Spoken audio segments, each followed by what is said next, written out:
حضرت مولانا رشید الامین صاحب۔ السلام علیکم ورحمۃ اللہ وبرکاتہ۔ الحمد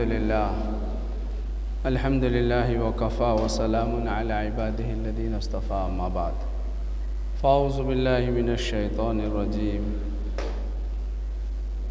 بسم اللہ الرحمن الرحیم۔ یا ایہا الذین آمنوا اتقوا اللہ حق تقاتہ ولا تموتن الا وانتم مسلمون۔ وقال تعالی انما یعمر مساجد اللہ من آمن باللہ والیوم الآخر وأقام الصلاة وآتى الزكاة ولم يخش إلا الله فعسى أولئك أن يكونوا من المهتدين۔ وقال النبي صلى الله عليه وسلم إذا خطب إليكم من ترضون دينه وخلقه فزوجوه إلا تفعلوه تكن فتنة في الأرض وفساد عريض، أو كما قال عليه الصلاة والسلام۔ میرے عزیزو، بزرگو، دوستو،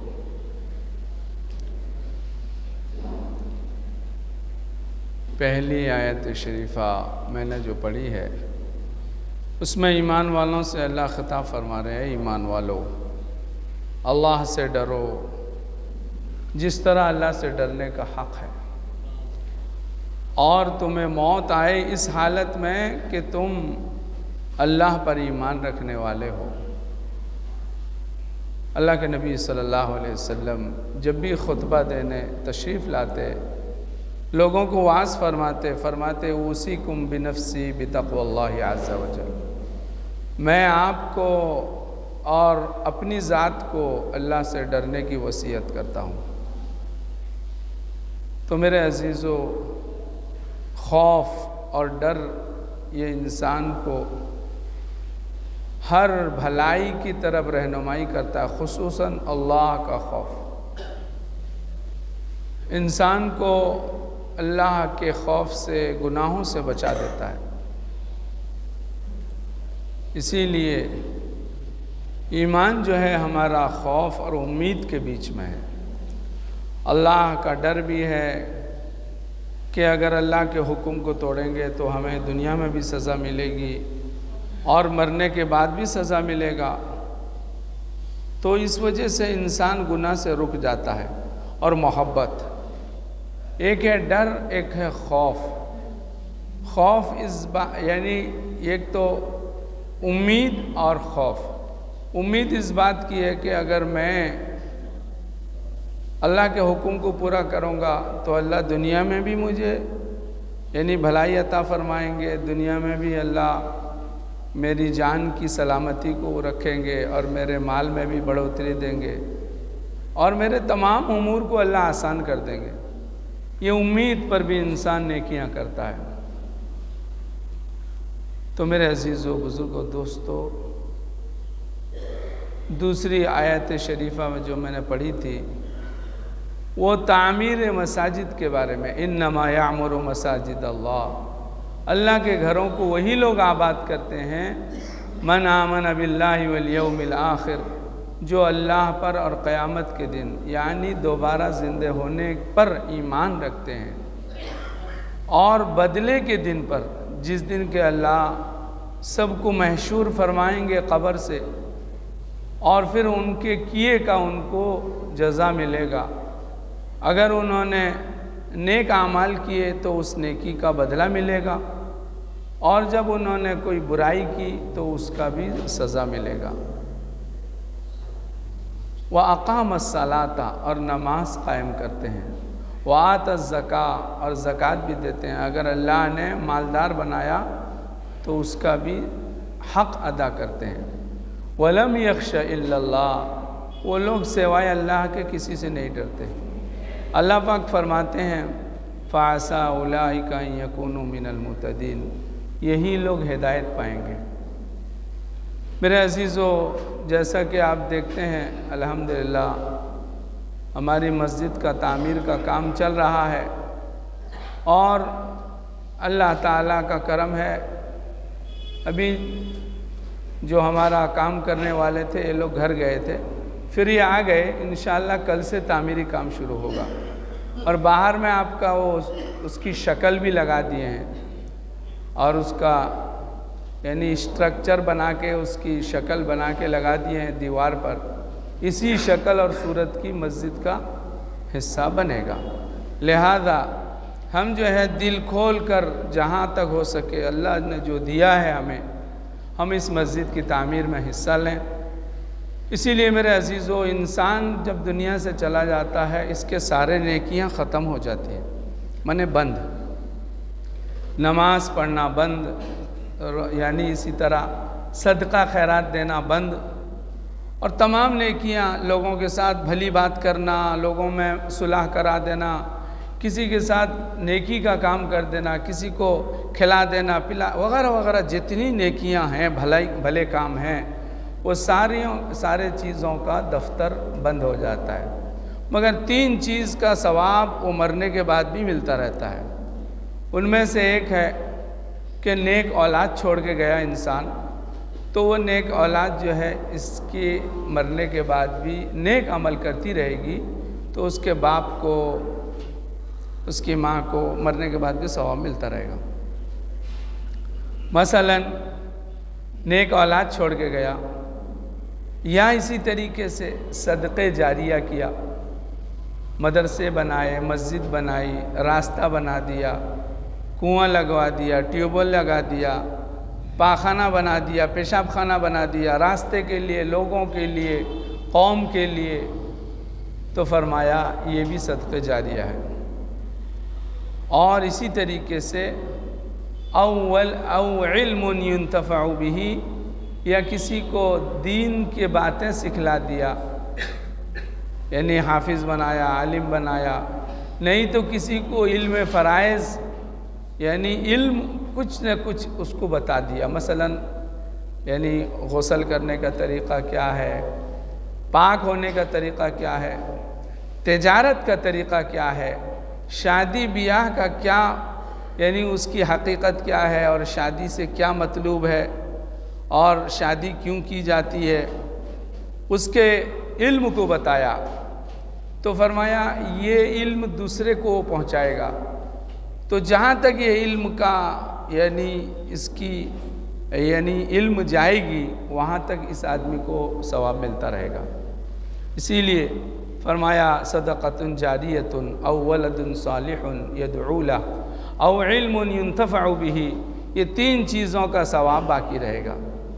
اگر ہم اللہ کے گھر کے تعمیر میں 100 روپیہ دے دیے، 50 روپیہ دے دیے، اپنے حسب حیثیت، تو اللہ رب العزت اس کو بڑھائیں گے، اس کو بڑھا کے اس میں بہت سارا، واللہ کہتے ہیں مثل الذین ينفقون اموالهم فی سبیل اللہ کمثل حبۃ، جو لوگ اللہ کے لیے خرچ کرتے ہیں اللہ کے راستے میں، ان کی مثال ایسی ہے جیسے کہ ایک دانہ ہو، کسی نے زمین میں ڈالا، اس سے ایک پودا نکلا، اس کے اندر 7 یعنی بالیں آئیں، 7 شاخیں آئیں، وہ فرماتے ہیں ہر بال کے اندر ایک شاخ ہوا تو 7 بال ہوئے، 7 شاخیں ہوئیں، اور ہر شاخ کے اندر 100 دانہ، تو فرماتے ہیں ایسا ہے۔ دیکھیے آپ کہتے ہیں کہ اگر 1 روپیہ اللہ کے لیے دیتے ہیں، اللہ کہتے ہیں اس کو اللہ پالتے ہیں۔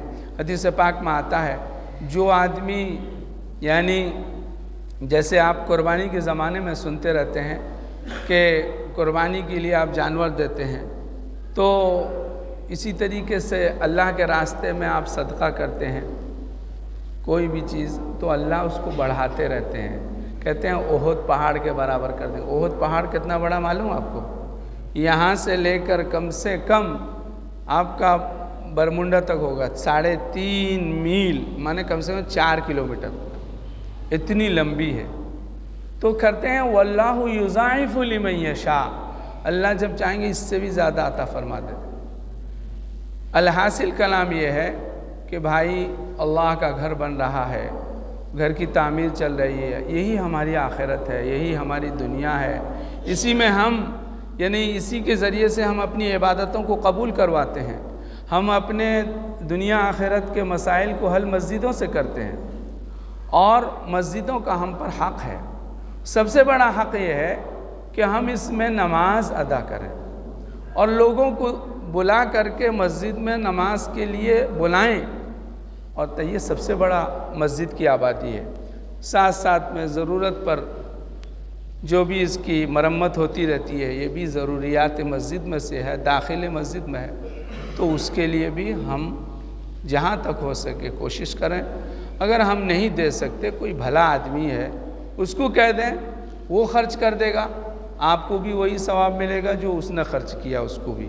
حدیث میں آتا ہے الدال علی الخیر کفاعلہ، نیکی کا بتلانے والا ایسا ہے جیسے کہ نیکی کا خود کرنے والا۔ ہاں، کتنا سستا ہے۔ آپ دیکھتے ہیں نا، رمضان شریف میں آپ افطاری کے لیے بلاتے ہیں، افطاری پارٹی، آپ کے دوستوں کو بلائے، آپ نے کسی مسافر کو بلایا، اب آپ نے اس کو افطاری کرائی، اللہ تعالیٰ فرماتے ہیں کہ میں یعنی آپ کے دسترخوان میں افطار کیا 10 آدمی نے، 50 آدمی نے، 100 آدمی نے، تو آپ کو بھی ثواب مل رہا ہے اور ان افطار کرنے والوں کو بھی ثواب مل رہا ہے۔ بعض نا علم نا واقفیت لوگ جن کو علم نہیں ہے، وہ کہتے ہیں یار میرے پورے روزے کا ثواب اس کو دے دوں گا جا کے۔ نہیں میرے عزیزو، اللہ کے یہاں ڈیوائیڈڈ نہیں ہے، تقسیم نہیں ہے، اللہ کے یہاں فل مارک ہے، سب کو فل ملتا ہے۔ ہاں، کرنے والے کو بھی، کرانے والے کو بھی، اور جو ان کو لے کر آیا اس کو بھی ملے گا۔ عزیزو، اسی طریقے سے انسان حلال مال کو کمائے، حلال مال کا ماوا جو ہے جنت ہے، اور حرام کا ماوا جو ہے آخر ٹھکانہ جہنم ہے۔ اسی کے لیے سود میں آدمی کو 4 آدمی کو گناہ ملتا ہے، سود کے رائٹر کو، سود کے دینے والے کو، سود کے لینے والے کو، سود کے گواہ پڑھنے والے کو، وٹنس کو، 4 آدمی کو گناہ ملتا ہے۔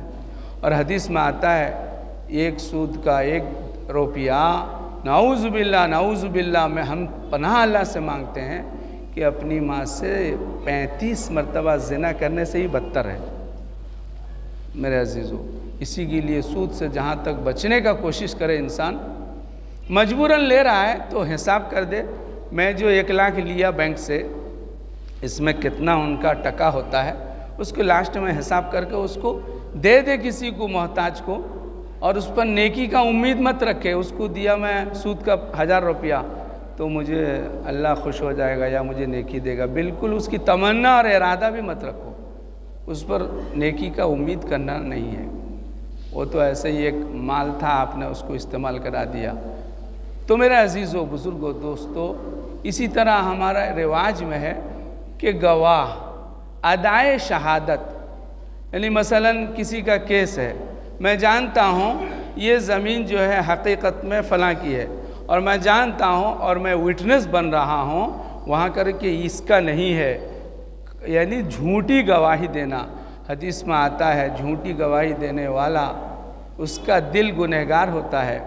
اور ایک حدیث میں فرمایا، اللہ کے نبی صلی اللہ علیہ وسلم فجر کی نماز پڑھائے اور آپ اٹھ گئے، کھڑے ہو گئے، اور فرمایا کہ جھوٹی گواہی کو میں شرک کے ساتھ ملاتا ہوں۔ یعنی اللہ کا اعلان ہے، انسان زنا کر لے، چوری کر لے، ڈکیتی کر لے، اور کسی کا کچھ بھی کرے گناہ کے کاموں میں، اللہ معاف کر دیتے ہیں، لیکن کسی کا قرض لے تو اس کو اللہ معاف نہیں کرتے۔ اگر یہ آدمی لڑتے لڑتے اللہ کے راستے میں شہید ہو جائے، فرمایا الا الدین، سوائے قرضے کے اس کو معاف نہیں۔ شہید کی سارے نیکیاں ہیں، اس کا خون گرنے سے پہلے ہی اللہ اس کو قبول فرما لیتے ہیں، مگر کسی کا قرض لیا ہے تو اس کو ادا کرنا پڑے گا۔ تو اسی لیے فرماتے ہیں، یعنی جھوٹی گواہی جو ہے، اللہ کے نبی فرماتے ہیں اللہ سارے گناہوں کو معاف کر دیں گے۔ ان اللہ لا یغفر ان یشرک بہ ویغفر ما دون ذلک لمن یشاء، اللہ شرک کے علاوہ سارے گناہوں کو معاف کر دے گا مگر شرک کو معاف نہیں کرے گا۔ شرک، اور فرماتے ہیں شرک کے بہت اقسام ہیں۔ شرک یعنی بالعبادت، اور یعنی عبادت کر رہا ہے، اس کے اندر تصور کر رہا ہے، خیال کر رہا ہے کہ میں دوسرے کو خوش کر رہا ہوں، یہ شرک فی الریا ہے۔ عبادت کے اندر اس کو کوئی نہیں جانتا ہے سوائے اللہ کے، یہ نفس کا کھیل ہے کہ بڑھیا جبہ قبہ لگا کے اور بڑھیا بن کے ایک دم لوگوں کو دکھا رہے ہیں کہ ہم بھی بڑے مولوی، ہم بھی بڑے یعنی نمازی، اور ہم بھی بڑے اللہ والے. تو فرمایا اس کے اندر میں جو شرک ہے، اس کے شرک کو اللہ جانتے ہیں، اور وہ نفس کا شرک ہے، کیونکہ نفس کا دخل ہے اس میں. اب نماز پڑھ رہا ہے، صدقہ دے رہا ہے کہ میں ایسے دینے سے بہت لوگ کہیں گے ہاں فلانے صاحب نے اتنا دیا، تو یہ ریا ہے اس کے اندر، وہ بھی شرک ہے. تو اللہ کے نبی صلی اللہ علیہ وسلم نے فرمایا گواہی کو چھپانا اور جھوٹی گواہی کا دینا یہ شرک کے متساوی ہے. میں نے پورا ایکول ٹو شرک کے ساتھ ہے، اور شرک کو اللہ پسند نہیں کرتے. چاہے وہ عبادت کے اندر شرک کرے یا علم کے اندر، یوں کہیں کہ فلاں میرے پیر صاحب جو ہیں سب جانتے ہیں، یا پیر صاحب میرے جانے سے پہلے میرا سارا حلیہ کھول کے رکھ دیں گے، ساری باتیں میں جانے سے میرا وہ جانتے ہیں وغیرہ وغیرہ. بہت سارا علماء نے تفسیر کیا ہے. شرک کائے کا ہے، اشراک بالعبادت، اشراک فی العلم، اشراک وغیرہ وغیرہ شرک کے. تو اللہ تعالیٰ یہاں جھوٹی گواہی دینے والے کو شرک کے ساتھ متساوی کر رہے ہیں. مراد یہ ہے کہ جھوٹی گواہی کا دینا بہت بڑا گناہ ہے، یہ بتانا مقصود ہے، اور اس کا ٹھکانہ جہنم ہے میرے عزیزو. ایک مرتبہ کا واقعہ میں نے آپ کو سنایا تھا، بہرحال وہ واقعے کا وقت نہیں ہے. بات یہ ہے کہ میرے عزیزو، جیسے اس میں بات آئی ابھی نفس کے متعلق، تو امام جلال الدین رومی رحمۃ اللہ علیہ بہت بڑے اللہ والے ہیں، بہت بڑے اللہ والے ہیں. ان کی کتاب ہے معارف مثنوی، جس کو حضرت شاہ حکیم اختر صاحب رحمۃ اللہ علیہ نے تفسیر کیا ہے اردو میں. تو جلال الدین رومی رحمۃ اللہ علیہ نے ایک مثال دیا کہ بھائی ایک سپیرا ہے، سانپ کا یعنی پالنے والا، سانپ پکڑنے والا. فرمایا سپیرا نکلا اپنے گھر سے، برف کا زمانہ تھا، ٹھنڈی کا زمانہ تھا. تو ایک جگہ پہنچا، دیکھا بڑا اژدھا وہ مر کے پڑا ہے. تو اس نے گیا، اس کو کھینچ کے ابھی لے کے چلا جاؤں گا تو لوگ دیکھیں گے، سب کو ٹکٹنگ سسٹم کر دوں گا، ٹکٹ لوں گا سب سے. تو پورے شہر میں اعلان ہو گیا کہ بھائی بڑا اژدھا لے کر آیا ہے. تو وہ لے کے چلا گیا، سارے لوگ آ گئے، پورے علاقے کے لوگ. اور جب وہ ٹھنڈی کم ہوئی، برف کھسلا، اب وہ اژدھے کے اندر تھوڑی سی حرکت آئی. جیسے حرکت کیا، جتنے لوگ آئے تھے جدھر جس کا منہ تھا وہ ادھر ہی سب بھاگ گئے. اب رہ گئے یہ سپیرے صاحب. اب اژدھا جی یہ بھاگنا چاہا، سب وہ سانپ نے پورا منہ کھولا، پورا نگل ڈالا اس کو. تو حضرت فرماتے ہیں کہ ہمارے نفس کا حال ایسے ہے کہ اس کو دو چیز تباہ کرتی ہے. انسان کے نفس کو، انسان کے جی کو دو چیز ہلاک کر دیتی ہے.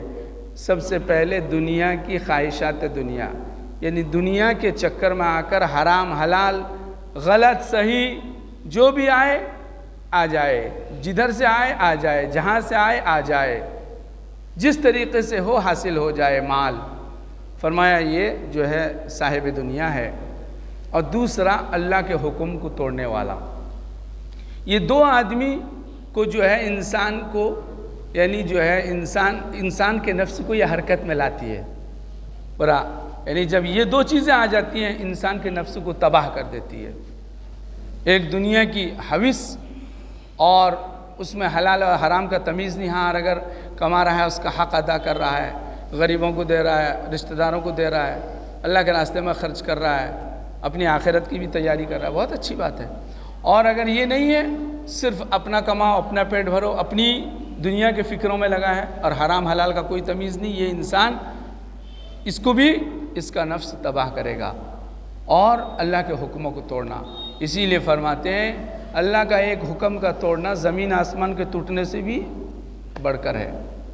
مثال کے طور پر اللہ نے مجھ پر آپ پر جھوٹ بولنا منع فرمایا، حرام ہے، پھر میں جھوٹ بول رہا ہوں، وعدہ خلافی کر رہا ہوں، امانت میں خیانت کر رہا ہوں، گالیاں دے رہا ہوں. اور گالیوں کو لوگ جو ہے ہنر سمجھتے ہیں، گالی دے دینا. میرے بھائیوں، گالی دیتے دیتے انسان کا دل کالا ہو جاتا ہے، پھر اس میں حق بات کے سمجھنے کی اور اس کے اندر نصیحت قبول کرنے کا صلاحیت ختم ہو جاتا ہے. تو میرے عزیزو اسی لیے انسان جو ہے نا ہمیشہ اللہ سے ڈرتا رہے اور شریعت پر چلتا رہے اور نمازوں کی پابندی کرے، کیونکہ میرے عزیزو نماز جو ہے انسان کو اللہ فرماتے ہیں ان الصلاۃ تنہا عن الفحشاء والمنکر۔ ایک آدمی ڈاکو بھی ہے، ایک آدمی زانی ہے، ایک آدمی قاتل ہے، وغیرہ وغیرہ جتنا گناہ گنا لو، لیکن اگر وہ نماز پڑھنے آئے گا تو نماز کے ذریعے سے اللہ آہستہ آہستہ اس کے گناہوں کو سب چھڑا دیں گے۔ اس لیے فرمایا ان الصلاۃ تنہا عن الفحشاء والمنکر، نماز تمام برائیوں سے روکتی ہے۔